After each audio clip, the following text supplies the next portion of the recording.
It's weekend, sarap sulit ulitin, kaya number 1 sa grocery list ang Alaska Crema dahil nag-request ng carbonara ang anak ko.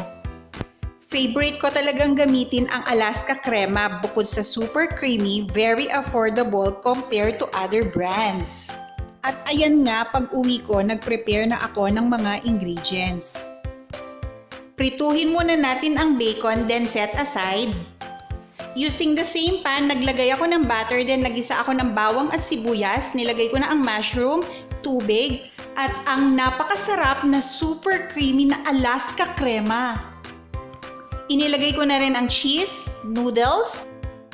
Napakadali talagang mag-prepare ng carbonara basta kasama natin ng Alaska Crema. At ayan nga, sinerve ko na sa aking anak. Kaya kayo mga mamis, itry nyo na rin yan para sarap sulit ulitin ang inyong weekend bonding.